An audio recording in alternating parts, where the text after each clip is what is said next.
अब beauty corner में आप पाएंगे home decor and art effects, god idols, wall piece, metal art and wall clocks, flower pots and artificial flower plants, latest collection of crockery, stylish range of purse, toys section, packing items, hamper articles, fully air conditioned showroom, lift facility के साथ Vaidya Arena, first floor near Digambar Jain Mandir Balaghat.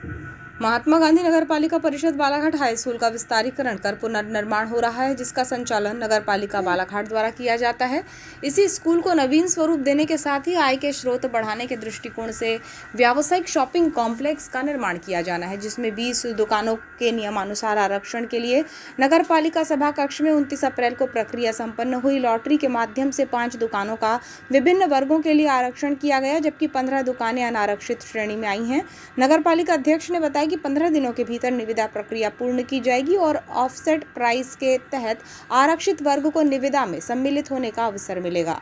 नगर पालिका अधिनियम के तहत shopping complex का आरक्षण पारदर्शी तरीके से लॉटरी निकालकर किया गया, जहां नगर पालिका अध्यक्ष भारती ठाकुर की अध्यक्षता में हुई इस प्रक्रिया में सांसद प्रतिनिधि सुशील वर्मा, उपाध्यक्ष योगेश बिसेन, सभापति समीर जायसवाल, वकील वाधवा, कमलेश पांचे, उज्ज्वल आमाडारे, संगीता कावरे, योगिता बोपचे, संगीता थापा, पार्षद गिरीश कावड़े, मनीष नेमा, सुधीर चिले, योगराज कारोलिल्हारे, मनोनीत पार्षद गजेंद्र भारद्वाज, सिद्धार्थ शेंडे, विशाल मंगलानी, पूर्व पार्षद पन्ना शर्मा, सीएमओ बीडी कतरोली और अभियंत्री सुमित मंगलानी की उपस्थिति रही। सांसद प्रतिनिधि सुशील वर्मा और सुधीर चिले द्वारा निकाली गई लॉटरी में एससी वर्ग के लिए दुकान क्रमांक 16 और 3 का आरक्षण हुआ।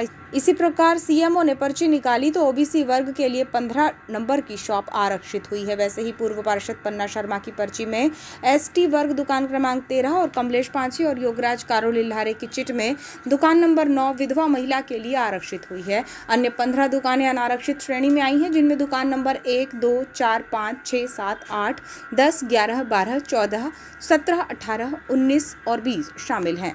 नगर पालिका अध्यक्ष भारती ठाकुर ने कहा कि पूरी परिषद को धन्यवाद है। सभी के सहयोग से नगर पालिका की आय को बढ़ाने के लिए ठोस कदम उठाया गया है। 5 दुकानों को 4 श्रेणियों में आरक्षित किया गया है, 15 दुकानें अनारक्षित हैं।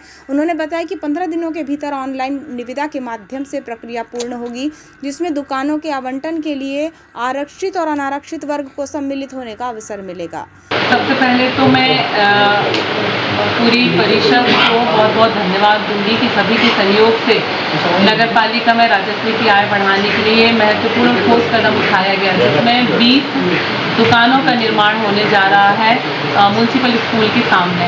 और अभी जो परिषद हमारी हुई इसमें इसकी फाइनेंशियल बिट खोल के इसका अनुमोदन भी किया गया और अब उसके बाद बारी आती है आरक्षण की। तो 20 दुकानें यहाँ बनेंगी, जिसमें से 5 दुकानें आरक्षित रहेंगी।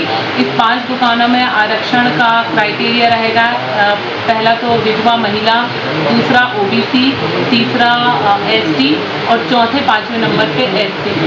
तो 2 एसटी की रहेंगी और 1 एसटी की, एक ओबीसी और एक विधवा महिला। इसके अलावा 15 दुकानें अनारक्षित रहेंगी। तो आज इसी आरक्षण की प्रक्रिया के तहत हमारे सभी परिषद के सदस्य यहाँ एकत्रित हुए और लॉटरी चिट के माध्यम से आरक्षण की प्रक्रिया की गई और इसमें अलॉटमेंट जिन नंबरों का हुआ है वो नंबर निकाले गए हैं और बहुत जल्दी यानी 15 दिन, लगभग 15 दिन के अंदर इसकी निविदा की प्रक्रिया की जाएगी और इसमें ऑनलाइन ये पूरी प्रक्रिया होगी, जिसमें लोग इस प्रक्रिया में भाग लेंगे। सीएमओ बीडी कतरोलिया ने बताया कि शॉपिंग कॉम्प्लेक्स निर्माण से नगर पालिका की आय का स्रोत बढ़ेगा, जिससे कि विकास कार्यों को गति मिलेगी। साथ ही नगरवासियों को व्यवसाय के लिए व्यापक वातावरण मिलेगा। जिन दुकानों का निर्माण किया जा रहा है वो प्राइम लोकेशन पर है। इसकी आवंटन प्रक्रिया ऑनलाइन निविदा के माध्यम से होगी। ऑफसेट प्राइस के तहत इसमें भाग लिया जा सकता है। मुनप्पा का द्वारा 20 दुकानें बनाई जा रही है स्कूल के सामने, तो बहुत महत्वपूर्ण जगह है वहाँ पे, तो व्यवसाय क्षेत्र है। इससे नगर पालिका की आय में बहुत वृद्धि होगी।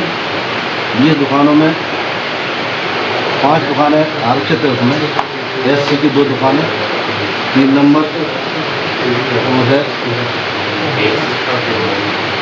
16 नंबर, और एसटी की 1 दुकान है 13 नंबर, ओबीसी महिला है 15 नंबर। इस तरह से 5 दुकानें आरक्षित हुई हैं और शेष 15 दुकानें हैं अनारक्षित हैं।